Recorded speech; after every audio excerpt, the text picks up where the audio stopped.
राम सिया की करुण कहानी, एक है चंदन एक है पानी। राम सिया जय जय राम। राम सिया जय जय राम। মনের কথা সে আশাতে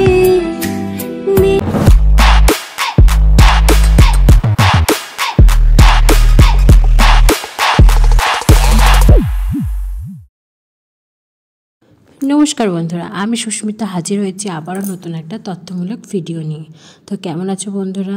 নববর্ষ কেমন কাটলো সবার? তো আজকে নিয়ে চলে এসেছি রামনবমী। নিশ্চয়ই টাইটেল থাম্বনেল দেখে বুঝতেই পারছো। তো চলো বন্ধুরা, এইবার রামনবমী সম্পর্কে কিছু জ্ঞান নিয়ে নিই, বা আমি যা জানি সেটাই তোমাদের কাছে একটু শেয়ার করি। আমাদের ভারতবর্ষ হলো উৎসবের দেশ। তাছাড়া বিভিন্ন রকমের উৎসবের পাশাপাশি একটি অন্যতম গুরুত্বপূর্ণ উৎসব হলো রামনবমী, যা কিনা চৈত্র মাসের নবম দিনে শুক্লপক্ষতে হয়ে থাকে এবং ইংরাজির মাসে মার্চ ও এপ্রিলের মধ্যে এই উৎসবটি হয়। তো এই উৎসবের নাম দিয়েই জানা যায় যে রামচন্দ্রের সঙ্গে জড়িত এই উৎসব। তাহলে এই উৎসবের গুরুত্বটা একটুখানি আমরা বুঝি, কেন এই উৎসবে একটা তো গুরুত্ব নিশ্চয়ই থাকবে। তো চলো, প্রতিটি হিন্দু উৎসবে নিজস্ব আলাদা আলাদা তাৎপর্য রয়েছে। তেমনই রামনবমীও হিন্দুদের কাছে গুরুত্বপূর্ণ একটি উৎসব, যা চৈত্র মাসে পালন করা হয়। অশুভ শক্তির বিনাশ এবং ঐশ্বরিক শক্তির আগমনের জন্য রামনবমী উৎসবটি পালন করা হয়। রামনবমী সমস্ত হিন্দুদের জন্য একটি বিশেষ উৎসব, যা সম্পূর্ণ উৎসাহ ও ভক্তির সাথে পালন করা হয়। কাহিনী অনুসারে জানা যায় যে ভগবান রামচন্দ্র একটি বিশেষ কাজ বা দায়িত্ব পালনের জন্য পৃথিবীতে এসেছিলেন, অর্থাৎ অসুর রাজা রাবণকে বধ করার ধর্ম প্রতিষ্ঠান করতে তিনি মর্তে আবির্ভূত হন। আচ্ছা, রামনবমীর তাৎপর্য। রামনবমী এই দিনটি নবরাত্রির শেষ দিন, সুতরাং দুটি প্রধান হিন্দু উৎসব একসাথে।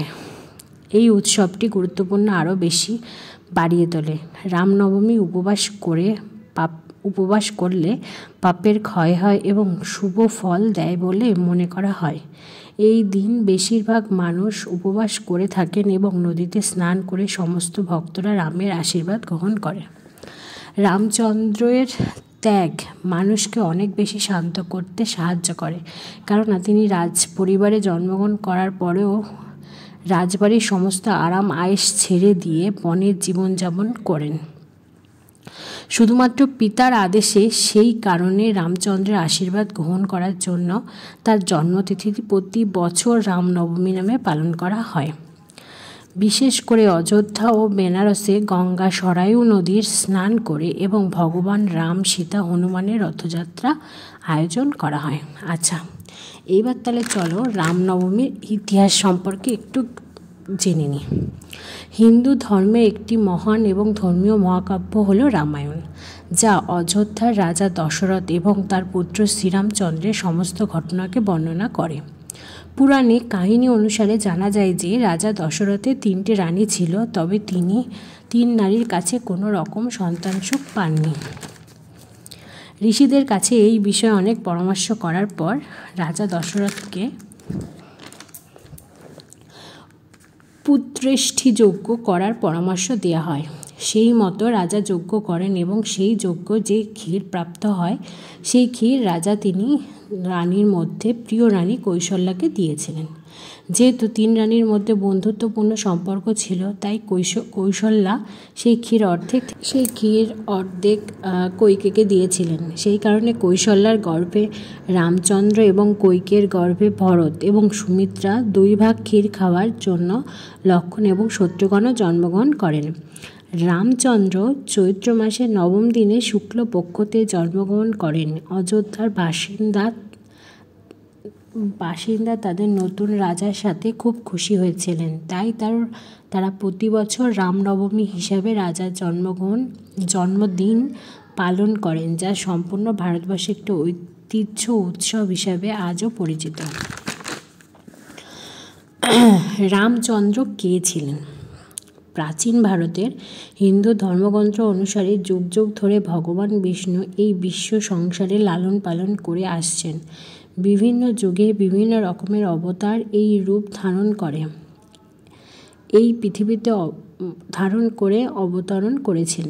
বিশ্ব সংসারে সমস্ত মানুষকে সত্যের পথে নিয়ে আসার জন্য, মিথ্যার বিনাশ করার জন্য অবতার নিয়ে জন্মগ্রহণ করেন রামচন্দ্র। তো এইবার জানা যাক আমাদের এবার রামনবমী কবে পড়ছে আর শুভ সময়টা কখন।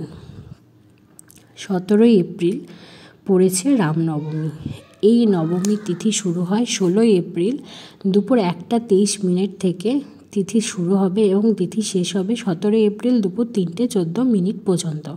তো 17 এপ্রিলই পালন করা হবে রামনবমী। তো বন্ধুরা, কেমন লাগলো আমার আজকের এই ভিডিওটা? যদি আজকেও আমার এই তথ্যমূলক ভিডিও ভালো লেগে থাকে তাহলে অবশ্যই চ্যানেলটা সাবস্ক্রাইব করবে, পাশের বেল বাটনটা অন করে দেবে এবং সমস্ত রকম ভিডিও নোটিফিকেশান পেয়ে যাবে। তো এরপরও আবারও কিছু ব্লগ ভিডিও, তার সঙ্গেও আবার মাঝে মধ্যে তথ্যমূলক ভিডিও নিয়ে আসবো তোমাদের সঙ্গে। ততক্ষণের জন্য আমাকে বিদায় দাও এবং আমার চ্যানেলটার পাশে থেকো। আর যদি ভিডিওটা অনেক অনেক অনেক ভালো লাগে তাহলে ভিডিওটা কিন্তু সবার মধ্যে শেয়ার করে দিও। তো এখনের মতো আমি তোমাদের কাছ থেকে বিদায় নিচ্ছি।